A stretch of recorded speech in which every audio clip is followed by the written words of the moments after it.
I'm trying not to play many interesting hands in the main event. I'm trying to just like chip up, go like slowly up rather than up and down. So I'm trying not to play many interesting hands. I'm trying not to like free bet many hands. But I think everyone else is trying to play the same. So when I feel like they kind of have a hand which is like 6 out of 10, 5 out of 10, 7 out of 10, even 8 out of 10, I'd try to push them off their hands. When they have like the 9 out of 10, 10 out of 10 hands, I would try to come along and try to get lucky with my 2 and 3 out of 10 hands. So like if someone opens from under the gun and I know they have aces, they make it like 5x. If I have a hand like 8-6 offsuit and we both have like 300 big blinds, I'm more than happy to take a flop because generally people who don't play many hands, they'll still pay you off or they'll get attached to their big hands. They don't play many hands, but when they play them, they really play their hands. So a hand I played yesterday on day 1A of the main was against a really good player. I had all amateur players on my table and then one very good player. He opened under the gun and an amateur player called in the small blind. We all have lots of chips.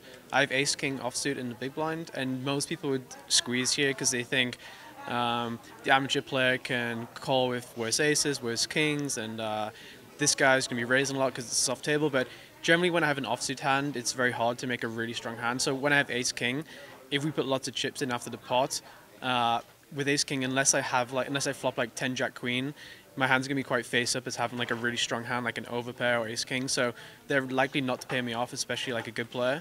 So I decided to just call. I can also like get some free information and maybe go for some thin raises with top pair against a good player who may level himself, stuff like this. Anyway, the flop comes down 2-3-4, and the good player bets pretty small, which I don't think he would do if he had a strong hand because he's mostly trying to get value against the amateur player. It's like the regs are trying to get the value against the amateur players, so he bets pretty small, so I don't really think he has a good hand. And the amateur player calls, which he's going to just call with all his hands, trying to make a pair on the turn or anything. So with ace-king here, the standard option is just to call. I can flop a king, turn a king, turn an ace, turn a 5. But raising is actually a pretty good option because the regular player, if he has like pocket 7s, 8s, 9s, 10s, jacks, queens, kings, if I make a really big raise, he's going to be in a really tough spot because I can have any 2 pair, I can have a straight, you know, and he has to worry about the guy to act after him too. But I decided to just call. I played the scared route.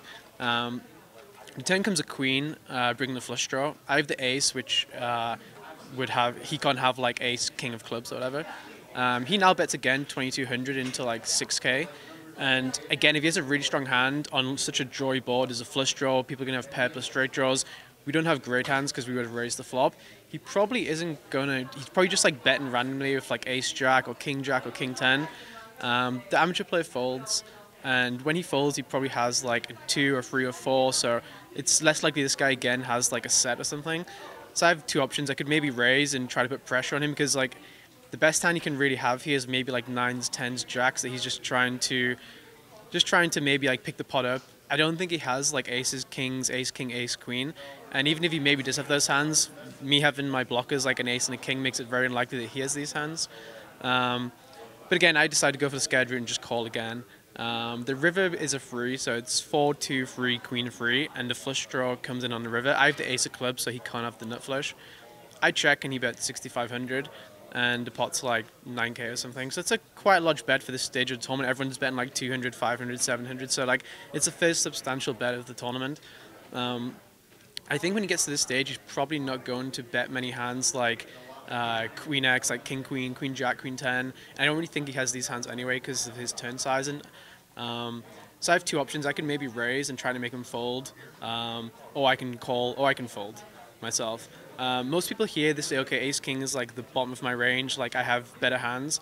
But in absolute hand strength, that's true, like 7s is a better hand than ace-king. But in this exact spot where he's value betting like aces, kings, and nut flushes and some other flushes, having this hand is actually a pretty good hand to continue with.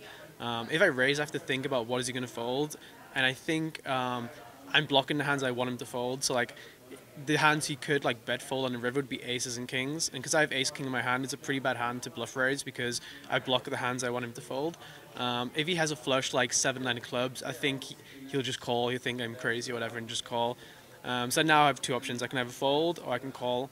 I think in this situation I have lots of hands like 5-4, 5-2, pocket 5s, pocket 6s, some of the aces, and I think this exact hand is probably a pretty good hand to call.